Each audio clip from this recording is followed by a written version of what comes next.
2026-27 academic year కి admissions ని ఆహ్వానిస్తుంది పల్లవి engineering college. నాక్ ఏ గ్రేడ్ గుర్తింపు, అత్యాధునిక మౌలిక సదుపాయాలు, 91% పైగా ప్లేస్మెంట్ సక్సెస్ రేట్ తో టాప్ ఎంఎన్సీ కంపెనీలో ఉద్యోగ అవకాశం. అడ్మిషన్ల కోసం 9247528134, 9247528135 నంబర్స్ ని ఈ రోజే సంప్రదించండి. నమస్తే, వెల్కమ్ టు పల్లవి టీవీ. ఈరోజు మన పల్లవి ఎడ్యుకేషనల్ ఇన్స్టిట్యూట్లో ఎక్సలెన్స్ అవార్డ్స్ అనేది ప్రధానోత్సవం చేయడం జరిగింది. ఎంతోమంది స్టూడెంట్స్ రావడం జరిగింది. ఈ యొక్క కార్యక్రమానికి మన వెంకటేశ్వర్లు గారు, పద్మ అవార్డు గారు మన ముఖ్య అతిథిగా విచ్చేశారు. వారిని ఈ యొక్క అవార్డ్స్ గురించి వారి మాటల్లో అడిగి తెలుసుకుందాం. నమస్తే సార్. సార్, ఇట్లాంటి కార్యక్రమానికి రావడం ఎలా అనిపిస్తుంది? చాలా బాగుంది. ఎందుకంటే ఇంటర్మీడియట్ స్థాయిలో మంచి మార్కులు సంపాదించి వారిని ప్రోత్సహించే దశగా పల్లవి గ్రూప్ ఇన్స్టిట్యూట్స్ అనేది వారిని తీసుకొచ్చి ఇక్కడ అవార్డులు ఇవ్వటం చాలా ఆనందకరమైన విషయం. అలాగే అభినందనీయంగా చెప్పవచ్చు.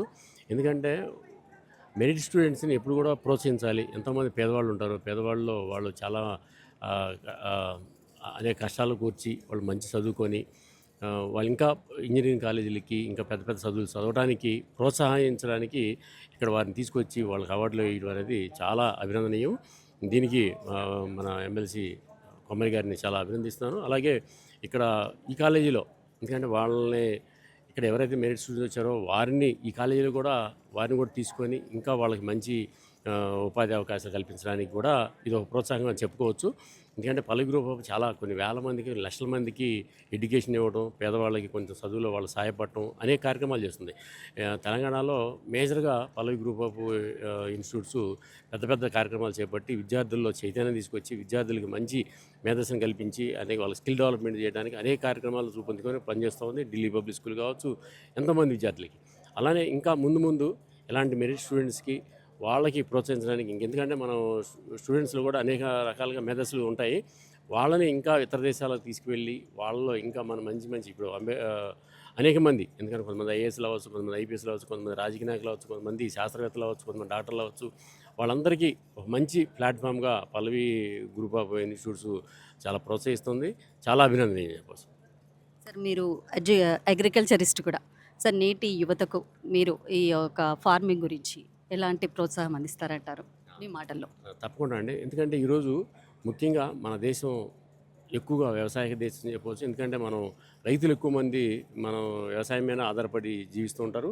ముఖ్యంగా యువత ఈ వ్యవసాయ రంగంలో రావాల్సిన అవసరం ఉంది. వ్యవసాయ రంగంలో అనేక అవకాశాలు, ఉపాధి అవకాశాలు చాలా ఉన్నాయి. ఎందుకంటే ఈరోజు చూస్తుంటే మనకి ప్రతి ఒక్కరికి జీవించడానికి అన్నం కావాలి, ఆహారం కావాలి, ఈ మంచి ఆహారం కావాలి.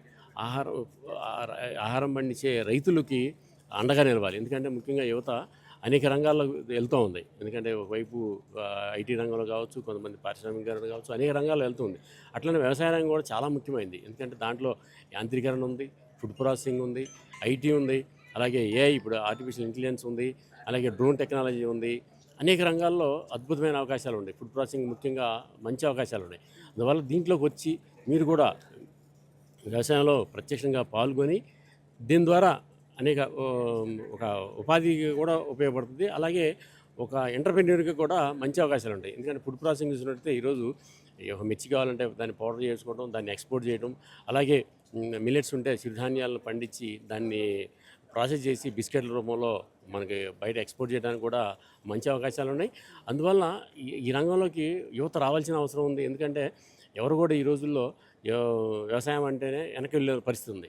అయినప్పటికీ మనకి వ్యవసాయ దేశం కాబట్టి ముఖ్యంగా రైతులందరూ కూడా వ్యవసాయం మీద ఆధారపడతారు. మన దేశంలో ప్రధానంగా వ్యవసాయమే కాబట్టి దీంట్లో మంచి అవకాశాలు ఉన్నాయని చెప్పేసి అందరిని కూడా ప్రోత్సహిస్తున్నారు. ప్రభుత్వం కూడా, కేంద్ర ప్రభుత్వం కూడా మంచి ప్రోత్సహిస్తుంది. ఎందుకంటే వాళ్ళకి కావాల్సిన ఎందుకంటే లోన్లు ఇవ్వడం కానీ, లేదంటే పారిశ్రామికంగా వాళ్ళ వైపు అడుగులు వేయించడం కానీ, కొన్ని కోట్ల రూపాయలు ప్రధానమంత్రి పథకాల ద్వారా అనేక అవకాశాలు కల్పిస్తుంది. అందువల్ల యూత్ రావాల్సిన అవసరం ఉంది. ఎందుకంటే మన భూమి ఇప్పుడు వరకు రసాయన ఎరువులు, పురుగు మందులతో ఉన్న భూమిని ప్రక్షాళన చేయడానికి కూడా అవసరం ఉంది. ఎందుకంటే మన పర్యావరణాన్ని కాపాడుకోవాలి, మన పిల్లల యొక్క భవిష్యత్తును కాపాడుకోవాలి. ఎందుకంటే అనేక పిల్లలు అనేక రకాల వ్యాధులు గురవుతూ ఉన్నారు. వాళ్ళని రక్షించుకోవడానికైనా, మన భూమిని కాపాడుకోవడానికైనా మన యువత ఈ ఆర్గానిక్ రంగం వైపు రావాల్సింది. ఎందుకంటే ప్రకృతి వ్యవసాయం వైపు అడుగులు వేయాల్సిన పరిస్థితి ఉంది.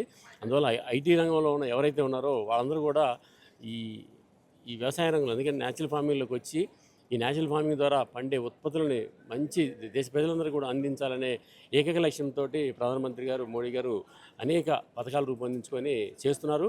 వారికి కూడా మంచి అవకాశాలు ఇస్తున్నారు. ఈరోజు హైదరాబాద్లో మిల్లెట్స్ రీసెర్చ్ ఇన్స్టిట్యూట్ ఉంది. దాన్ని మన దేశంలో కల్లా ఇదే ప్రముఖ కేంద్రం. ఆ కేంద్రం ద్వారా కొన్ని వేల మందికి, వందల మందికి ఒక ఉపాధిని కల్పిస్తున్నారు ఈ మిల్లెట్స్ ద్వారా. అందువల్ల మిల్లెట్స్లో కూడా అనేక రకాలుగా అవకాశాలు ఉన్నాయి. అందువల్ల యూత్ దీంట్లోకి వస్తుంది. ఎందుకంటే దీంట్లో కొంతమంది ఏంటంటే ఐటీ రంగంలో చాలా అవకాశాలు ఉన్నాయి, లేదంటే ఇంజనీరింగ్లో అవకాశాలు ఉన్నాయి అని అనుకుంటూ ఉంటారు. కానీ వ్యవసాయంలో కూడా అనేక డబ్బులు సంపాదించే మార్గాలు ఉన్నాయి, ఉపాధి ఇచ్చే అవకాశాలు ఉన్నాయి. అందువల్ల వీటి వైపు రావాలని చెప్పి ప్రతి ఒక్కరు కోరుకుంటున్నారు. ప్రభుత్వం కూడా అదే కోరుకుంటుంది. ఇప్పుడు మారుతున్న కాలానుగుణంగా విద్యా వ్యవస్థలో చాలా మార్పులు వచ్చాయి. సో పుస్తక నాలెడ్జ్ అంటే బుక్స్ నాలెడ్జే కాకుండా ప్రాక్టికల్ నాలెడ్జ్ ఫార్మింగ్లో అవసరం అంటారా? తప్పకుండా. ఎందుకంటే బుక్కిష్ నాలెడ్జ్ ఎంతమంది పనికి వస్తుందంటే కొద్ది మాత్రం పనికి వస్తుంది. ఎందుకంటే అందరూ కూడా ఇప్పుడు ఇతర దేశాల్లో నార్వే కానీ, లేదంటే ఫిన్లాండ్ కానీ, కొన్ని స్వీడన్ కానీ, కొన్ని దేశాల్లో ఐటీలో కానీ ముందున్నారు. అంటే అసలు పుస్తకాలు అవసరం లేదు, మనకి కేవలం డిజిటల్ విప్లవం చాలా అనుకునే దశలోంచి వాళ్ళు మళ్ళీ పుస్తకం వైపు మలుతున్నారు. పుస్తకాల వైపు వెళ్తున్నారు, పుస్తకాలు చదువుతున్నారు. అది బాగానే ఉంది. కానీ ఇప్పుడు ప్రాక్టికల్ కూడా అవసరం. ఎందుకంటే కేవలం పుస్తకాలు చదవడం వ్యవసాయం కాదు. ఇప్పుడు ఈరోజు యూత్ కూడా చాలామంది యూట్యూబ్లో కానీ లేదా పుస్తకాలు చదివి ఫ్యామిలీకి వస్తున్నారు. అలా కాకుండా క్షేత్రస్థాయిలో మన వాతావరణ పరిస్థితులు తగ్గట్టుగా ఏ విధంగా చేయాలి, ఏ విధంగా మనం అవకాశాలను పుచ్చుకోవాలి. ఎందుకంటే ఎల్నినో ప్రభావం చాలా తీవ్రంగా ఉంది. ఎందుకంటే వర్షాలు పడతాయో లేదో తెలియదు, పిడుగులు పడే అవకాశాలు ఉంది. డిఫరెంట్ అట్మాస్ఫియర్లో అనేక రకాలుగా రైతులు కూడా గురవుతున్నారు. అయితే ప్రాక్టికల్గా క్షేత్రస్థాయిలో ప్రభుత్వం కూడా వ్యవసాయ రంగంలో ఉన్న ఎవరైతే ఉద్యోగులు ఉన్నారో వాళ్ళందరినీ కూడా క్షేత్రస్థాయిలో పంపించి రైతులకు ఏమేమి అవసరాలు ఉన్నాయి, రైతులకి ఏమేమి పరికరాలు ఉపయోగించుకోవాలి, లేదంటే ఎలాంటి క్రాప్ చేంజింగ్ మెథడ్స్ నేర్చుకోవాలి. ఎందుకంటే ఈరోజు వరిని చూసుకున్నట్లయితే వరి విపరీతంగా పంట పండుతూ ఉంది. దానివల్ల అనేక రకాల వాటర్ కూడా ఎక్కువ కన్జ్యూమ్ అవుతూ ఉంది. దాని ప్రత్యేకమైన పంటలని ప్రోత్సహించాలి. రైతులు క్షేత్రస్థాయిలో ఈ పంట పండిస్తే ఇది బాగుంటుంది, అలాగే ఈ వరికి బదులుగా ప్రత్యామ్నాయ పంటలు ఏమంటే అపరాలు పండించాలి, లేదంటే మినువులు కానీ పెసలు కానీ ఇవన్నీ పండిస్తే మీకు అధిక లాభం ఉంటుందని చెప్పేసి క్షేత్రస్థాయిలో చెప్పినట్లయితే రైతులు కూడా పంట మార్పిడి విధానాన్ని అవలంబిస్తారు.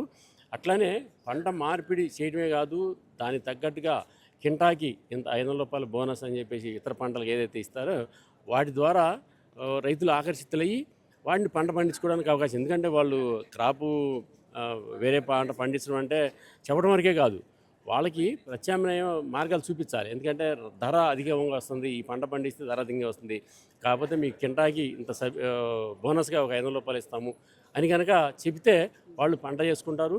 అట్లానే కొంటామని భరోసా ఇస్తే కనుక పంట మార్పిడి విధానాన్ని అవలంబించడానికి అవకాశం ఉంది రైతులు. చాలా thank you sir. Thank you.